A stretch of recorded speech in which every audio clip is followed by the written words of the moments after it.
ನಮಸ್ತೆ, ನನ್ನ ಹೆಸರು ಬಸವರಾಜ್ ಅಂತೇಳಿ. ನಾನು ಹೆಬ್ಬಾಳಲ್ಲಿ ವಾಸ ಮಾಡ್ತಾ ಇರೋದು. ಏನಾಗಿತ್ತು ಸರ್? ಇವಾಗ ಏನಾಗಿದೆ ಸರ್? ನನಗೆ ಒಂದು 8 ಮಂತ್ಸ್ ಬ್ಯಾಕು ಸಯಾಟಿಕಾ ಪ್ರಾಬ್ಲಮ್ ಆಗಿ L4 L5 ಪ್ರಾಬ್ಲಮ್ ಇತ್ತು. ಮತ್ತು C1 C2 ಇಲ್ಲ ನೆಕ್ ಹತ್ರ ನಿದ್ರೆ ಬರ್ತಾ ಇರಲಿಲ್ಲ. ನಾನು ಬೇರೆ ಕಡೆ ಎಲ್ಲ ತೋರಿಸ್ದೆ, ಏನೂ ಸಮಸ್ಯೆ ಬಗೆಹರಿದಿರಲಿಲ್ಲ. ಶ್ಯಾಮ್ ಅಂತೇಳಿ ಒಬ್ಬರು ಪೊಲೀಸ್ ವರ್ಕ್ ಇದರಲ್ಲಿ ರಿಟೈರ್ಡ್ ಪರ್ಸನ್ನು, ಅವರು ನಮ್ಮ ಫ್ರೆಂಡಿಗೆ ಹೇಳಿ, ನಮ್ಮ ಫ್ರೆಂಡ್ ಹತ್ರ ನಾನು ಹಿಂಗೆ ಅಂತ ಹೇಳಿದಾಗ ಅವರು ನನಗೆ ಇನ್ಫಾರ್ಮ್ ಮಾಡಿದ್ರು, ಈ ಥರ ಇಲ್ಲೇ ಇದೆ ಮಂಡೀಲಿ ಹೋಗಿ ಅಂತ. ನನಗೆ ಈಗ 11th ಡೇ ನಾನು ಟ್ರೀಟ್ಮೆಂಟ್ ತೊಗೊಂಡಿದ್ದೀನಿ. 11th ಡೇ ಅವ್ರಿಗೆ ತೊಗೊಂಡಿದ್ದೀನಿ. ಅವ್ರು ಹೇಳಿದ್ರು ಒಂದೇ ಸತಿ ಇದು ಕಮ್ಮಿ ಆಗೋಲ್ಲ, ಒಂದು ವಾರ ಅಟ್ಲೀಸ್ಟ್ ಅವ್ರು ತೊಗೋಬೇಕು ಅಂತ ಹೇಳಿದರು. ತೊಗೊಂಡೆ. ಇನ್ನೊಂದು 3 ಡೇಸ್ ಕಂಟಿನ್ಯೂ ಮಾಡಿ ಅಂದರು. ಮಾಡಿ ಈಗ ಇವತ್ತಿಗೆ ಇದಾಗಿದೆ. ಈಗ ನನಗೆ ಒಂದು 60% ಕಮ್ಮಿ ಆಗಿದೆ ಸರ್. ಹಾಂ. ಮತ್ತು ಇಲ್ಲಿ ಟೈಸ್ ಕೆಳಗಡೆ ಒಂಥರ ಹಾರ್ಡ್ ಆಗಿಬಿಟ್ಟಿತ್ತು ಮಸಲು, ಗಟ್ಟಿಯಾಗಿ. ಅದರಿಂದ ಏನು ಅಂದರೆ ಎಲ್ಲೂ ಕೂರೋಕ್ಕಾಗ್ತಿರಲಿಲ್ಲ, ನಿಲ್ಲಕ್ಕಾಗ್ತಿರಲಿಲ್ಲ, ಹೆಚ್ಚಿಗೆ ಹೊತ್ತು ಹೊರಡೋಕ್ಕಾಗ್ತಿರ್ಲಿಲ್ಲ. ಇಲ್ಲಿ ಬಂದು ಮೊದಲನೇ ದಿನಕ್ಕೆ ನನಗೆ ಒಂದು 60% ಕಮ್ಮಿ ಆಗಿತ್ತು. ಈಗ ಈ ಪೋರ್ಷನ್ಸ್ ಕಂಪ್ಲೀಟ್ ಕಮ್ಮಿ ಆಗಿದೆ. ಇದು ಇಲ್ಲಿ ಮೇಲ್ಗಡೆ ಇಲ್ಲಿ ಇತ್ತು, ಈಗ ಇದೊಂದು 60% ಕಮ್ಮಿ ಆಗಿದೆ ಸರ್. ಈ ಪೋರ್ಷನ್ ಇದು ಕಂಪ್ಲೀಟ್ ಇದಾಗಿದೆ ಕೆಳಗಡೆ. ಮತ್ತು ಈ ಕಾಲು ಹತ್ರ ನಮ್ನೆಸ್ ಇತ್ತು, ಅದು ಕಮ್ಮಿ ಆಗ್ತಾಯಿದೆ. ಮೊದಲು ಕೂರೋಕ್ಕಾಗ್ತಿರ್ಲಿಲ್ಲ. ಮೊದಲು ಡಾಕ್ಟ್ರಲ್ಲಿ ಮೊದಲು ಹೇಳಿದ್ದು ಕೆಳಗಡೆ ಕೂರೋಕ್ಕೆ ಆಗ್ತಿರಲಿಲ್ಲ. ಇವಾಗ ಸಪೋಸ್ ಇನ್ ಕೇಸ್ ನನಗೇನೋ ವಾಶ್ರೂಮ್ಗೆ ಹೋಗ್ಬೇಕು ಅಂದರೆ ಇಲ್ಲಿ ಇದಿಲ್ಲ, ಯುರೋಪಿಯನ್ ಸಿಸ್ಟಮ್ ಇಲ್ಲ, ಇಂಡಿಯನ್ ಟಾಯ್ಲೆಟ್ ಇರೋದು. ಕೂತು ಆರಾಮಾಗಿ ಮೊದಲು ಹಂಗೆ ಅಷ್ಟು ಕೂರೋಕ್ಕಾಗ್ತಿರಲಿಲ್ಲ.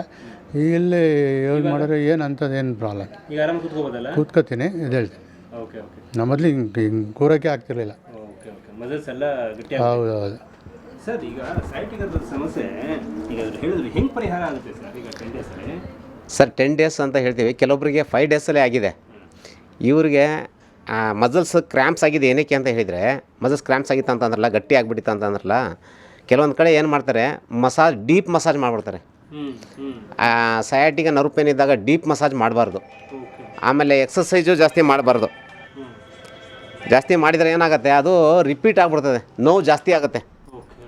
ಇವ್ರಿಗೇನು ಮಾಡಿದ್ದಾರೆ, ಬಾಡಿ ಸೂಕ್ಷ್ಮ ಬಾಡಿ, ಏಜ್ಡ್ ಪರ್ಸನ್ನು, ಅವಾಗ ಏನು ಮಾಡಬೇಕು, ಸ್ಮೂತಾಗಿ ಮಸಾಜ್ ಮಾಡಬೇಕು. ಯಾವ ನರ ಎಲ್ಲಿ ಕಚ್ಕೊಂಡಿದೆ ನೋಡಿಬಿಟ್ಟು ಅದು ಮಸಾಜ್ ಮಾಡಬೇಕು.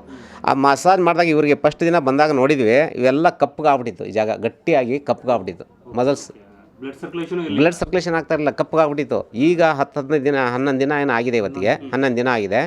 ಈಗೇನಾಗಿದೆ, ಅದೆಲ್ಲ ಸ್ವಲ್ಪ ಮೆತ್ತಗಾಗಿದೆ. ನಾವು ಅದಕ್ಕೆ ಸಾಸಿವೆ ಎಣ್ಣೆ ಹಚ್ಚಿ ಸ್ವಲ್ಪ ಮಸಾಜ್ ಮಾಡ್ಕೊಳ್ಳಿ ಅಂತ ಹೇಳ್ಬಿಟ್ಟು ನಾವು ಇಲ್ಲಿ ಲೈಟಾಗಿ ಮಸಾಜ್ ಮಾಡಿ ಅಕ್ಯುಪಂಕ್ಚರ್ ಟ್ರೀಟ್ಮೆಂಟು ಮಾಡಿದ ಮೇಲೆ ಸ್ವಲ್ಪ ಸ್ಟ್ರೆಚ್ ಮಾಡ್ಕೊಳ್ಳೋಕೆ ಹೇಳಿದ್ದೀನಿ. ಕಾಲು ಈ ಥರ ಸ್ಟ್ರೆಚ್ ಮಾಡ್ಕೋಬೇಕು ಅಂತ ಎಲ್ಲ ಹೇಳಿದ್ದೀನಿ.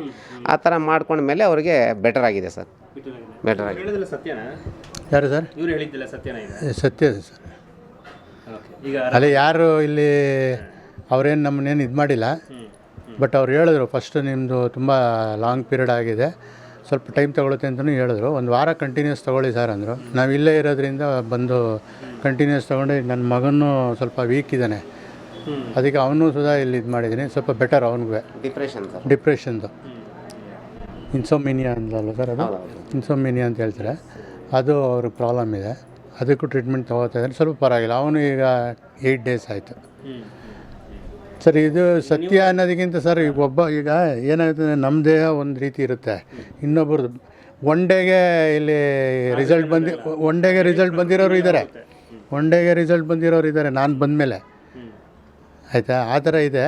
ಬಟ್ ನನಗೆ 60-80 ವರ್ಷ ಆಗಿರೋದ್ರಿಂದ ನನಗೆ ಎಷ್ಟು ಬಾಡಿ ರಿಕವರ್ ಮಾಡೋ ಶಕ್ತಿ ಇದೆ ಅಷ್ಟು. ಬಟ್ ಬೇರೆ ಕಡೆ ತೋರಿಸೋದಕ್ಕೆ ಇದು ಬೆಟರು ಸರ್. ಹಾಂ. ಈಗ ಅದೆಲ್ಲ ನೋಡಿ, ಗಾಡಿನೇ ಓಡಿಸ್ಬೇಡಿ ಅಂದ್ಬಿಟ್ಟಿದ್ರು ಡಾಕ್ಟ್ರು. ಈಗ ಇಲ್ಲಿ ಗಾಡಿಲೇ ಬರ್ತೀನಿ, ಗಾಡಿಲೇ ಹೋಗ್ತೀನಿ. ಇಲ್ಲಿಂದ ಒಂದು 8-9 ಕಿಲೋಮೀಟ್ರ್ ಆಗುತ್ತೆ, ಓಡಿಸ್ತೀನಿ.